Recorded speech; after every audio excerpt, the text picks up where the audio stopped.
सास बहू का लिव इन रिलेशन। नेहा खुले विचारों वाली लड़की थी।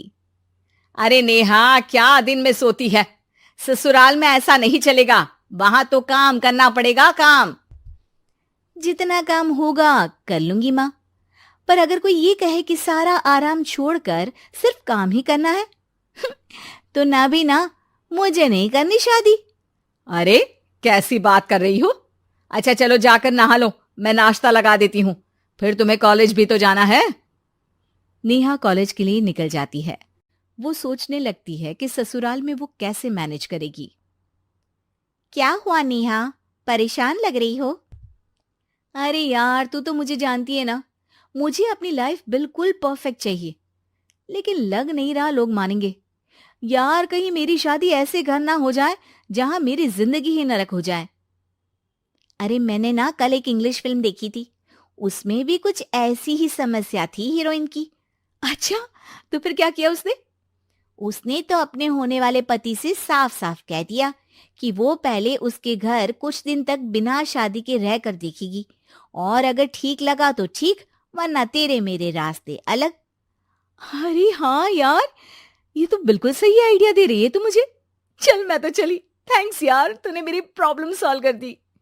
ये बोलकर नेहा खुशी खुशी वहां से निकल जाती है, लेकिन पीछे से उसकी सहेली कहती है, अरे नेहा, नहीं नहीं, कुछ नहीं सुनना मुझे। ये बोलकर वो वहां से चली जाती है। हे भगवान, पूरी बात सुने बिना ही चली गई। अरे वो तो विदेशी फिल्म थी, वहां सब चलता है, लेकिन ये तो भारत है, सभ्यता और संस्कारों वाला देश, जहां शादी से पहले लड़की को ससुराल में नहीं रखा जाता। खैर, नेहा मस्त होकर घर आती है। नेहा, कल तुझे लड़के वाले देखने आने वाले हैं, और हाँ, इस बार कोई बहाना नहीं चलेगा। हाँ हाँ, आने दो आने दो, मैं तैयार हूं शादी के लिए। अगले दिन लड़के वाले आते हैं, जहां लड़का कहता है, मुझे अकेले में लड़की से कुछ पूछना है। हाँ हाँ, क्यों नहीं बेटा, जाओ नेहा, घर तो दिखा दो इन्हें। नेहा भी खुश हो जाती है कि उसे मौका मिल गया है लड़के से अपनी शर्त रखने का। देखो, मुझे ना शादी से बहुत डर लगता है, पता नहीं कैसी लड़की आए, तालमेल बना पाए कि नहीं मेरे परिवार से। मैंने कई घरों में रोज का क्लेश होते देखा है। तुमने तो मेरे दिल की बात कर दी। मैं भी यही सोच रही थी कि भाई सास तो अच्छी होनी चाहिए, पति सपोर्ट करे ना करे, रहना तो पूरे दिन सास के साथ है। लेकिन मेरे पास ना इसके लिए एक बहुत अच्छा आइडिया है। अच्छा, कैसा आइडिया? क्यों ना शादी के पहले मैं कुछ दिनों तक तुम्हारे घर आकर रह लूं, तुम लोग मुझे समझ लेना, मैं तुम लोगों को समझ लूंगी। ठीक लगा तो शादी, वरना टाटा बाय बाय। क्यों? लड़के को नेहा की बात में दम लगता है। वो घर के सभी लोगों के सामने नेहा की बात रखता है। अरे पागल हो गई है क्या? ये कैसी शर्त है? अरे शादी से पहले मैं क्यों तुझे किसी और के घर भेजूंगी रहने? अरे लड़की के ख्याल तो 20 साल आगे के हैं, इतनी भी खुले विचारों वाली लड़की नहीं चाहिए हमें। अरे माँ, क्या बुरा और गलत बोल रही है ये? रहना तो हम दोनों का है ना। कल को कोई परेशानी आई तो तुम सब तो ये बोलकर निकल जाओगे कि जिंदगी तुम लोगों को ही निभानी है, तुम लोगों को जो करना है करो। तब क्या करूंगा बताओ? सबके समझाने पर वो लोग मान जाते हैं। वाह, मैं 2-3 दिनों में पैकिंग कर लूंगी, तो आकर मुझे ले जाना। और नेहा पहुंच जाती है विशाल के घर। आओ आओ, ये रहा तुम्हारा कमरा। इस घर में तुम एज अ गेस्ट रहो, लेकिन माँ तुम्हें बहू की तरह ही ट्रीट करेंगी, और तुम भी उन्हें सास की तरह ही रखना। बस फिर क्या था, शुरू हो जाता है लिव इन सास बहू का ड्रामा। अरे चाय तो बना दे बहू। जी सासू माँ, अभी लाई। नेहा चाय लेकर आती है कि बस चाय लेकर आई हो, इसके साथ पकोड़े भी ले आती। लेकिन आपने तो बताया ही नहीं कि आपको चाय के साथ पकोड़े भी चाहिए। हाँ हाँ, अब तो पता चल गया ना। रात को खाना खाने के बाद नेहा किचन में खटर पटर कर रही होती है। क्या हो रहा है वहां नेहा? माँ जी, मैं ना रात को अदरक वाली चाय पीकर सोती हूँ, ये मेरी आदत है।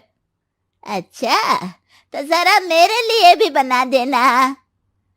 दोनों सास बहू रात को चाय पीती हैं। अगले दिन, नेहा, मैं मंदिर जा रही हूँ, मेरी साड़ी निकाल कर बेड पर रख दे। नेहा सास के लिए साड़ी निकाल कर रख देती है। वो देखती है कि उसके आने के बाद से सास ने घर का कोई भी काम करना छोड़ दिया है। यार मैं क्या करूं? ऐसा ससुराल तो मुझे नहीं चाहिए था जिसमें मैं ही सारा काम करूं। मैं तो ऐसा घर चाहती हूं जहां सास और बहू दोनों मिलकर किचन में काम करें। हे भगवान, रात को चाय पी ली, पेट में गैस बन गई, अब तो चला भी नहीं जा रहा है। मुझे तो ऐसी बहू चाहिए जो हेल्थ के प्रति कॉन्शियस हो, क्योंकि वो ठीक रहेगी तभी तो मैं ठीक रहूंगी। दोनों समझ जाती हैं कि वो लोग एक दूसरे के लिए नहीं बने हैं। अगले दिन, नेहा, जरा चाय तो ले आना। नेहा चाय के साथ चिला भी बनाकर ले आती है। सास खा पीकर सो जाती है। अगली सुबह, तेरी बुआ सास आ रही है, उसे मैंने तेरे बारे में बताया है। तभी वहां गंवार से एक महिला आ जाती है। चलो यहां से निकलो, कुछ नहीं है खाने के लिए, जाओ। ए नेहा, तमीज से बात करो, ये मेरी ननद यानी आशीष की बुआ है। हाय रे दैया, इतनी आकड़ वाली लड़की! अरे यही है ना जो शादी से पहले ही आकर बस गई है यहाँ पर। बस नहीं गई हूं, बसना है या नहीं ये डिसाइड करने आई थी, लेकिन इन लोगों के रिश्तेदार इतने गंवार हैं तो मैं तो ना कर रही इस घर में शादी। और भाभी, और क्या कमी थी हमारे आशीष में जो आपने ऐसी लड़की की शर्तों को मान लिया? अरे वो तो आशीष के कहने पर मैं झुक गई, वरना ऐसी लड़की को तो मैं घर में घुसने भी ना दूं। ए हेलो, ऐसी लड़की कैसी लड़की? हाँ, बिना समझे बुझे शादी कर लूं? अब तो समझ गई ना कि हम लोग गांव के हैं। भाभी को खाट पर सोना और रिश्तेदारों का गांव से आना जाना तो लगा ही रहना है इस घर में। हाँ हाँ, मैं तो किसी मॉडर्न घर में शादी करूंगी। ये बोलकर नेहा वहां से चली जाती है।